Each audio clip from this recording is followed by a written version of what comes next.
Campolongo, Valstagna, Cismon, Solagna, Sanazzario e Pove. Sono 6 i comuni della Val Brenta visitati oggi da Alessandra Moretti nel suo lungo viaggio attraverso il Veneto. L'occasione per incontrare i cittadini ma anche gli amministratori e per parlare dei problemi del Veneto, ma non solo. In molti le chiedono di essere portavoce di un cambiamento e contestano a lei e al PD oggi al governo di pensare poco ai bisogni reali della gente. È accaduto anche a Solagna, dove un cittadino ha sollevato la questione vitalizi.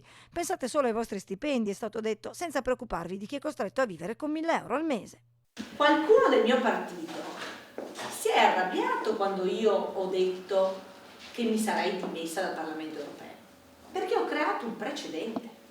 Perché adesso quelli che decidono di candidarsi e di correre per un incarico dovranno dimettersi, perché ci sarà il cittadino come te, come ti chiami? Romano. Ci sarà il romano di turno che gli dice: scusa, ma perché non te fai come la Moretti che si era dimessa prima di diventare governatrice o presidente o sindaco? Inevitabile in Val Brenta parlare di Valsugana, un'infrastruttura sulla quale Alessandra Moretti dice di avere le idee ben chiare. Devo dire che ho riscontrato dubbi forti sulla realizzazione di questa opera. Secondo me oggi c'è già la Val d'Astico, che è un'opera che risponde a determinate esigenze. Dobbiamo però pensare alla viabilità di questi territori, una viabilità molto scarsa, strade poco percorribili e quindi un traffico pesante che passa anche in paesini come questi. Dobbiamo discutere insieme ai sindaci e trovare insieme a loro le soluzioni. Non ci saranno più infrastrutture calate dall'alto non condivise con le comunità.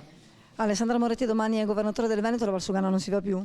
La Valsugana non si farà se Alessandra Moretti diventerà governatrice del Veneto, ma si faranno tutte delle opere compensative per migliorare la viabilità di questi percorsi.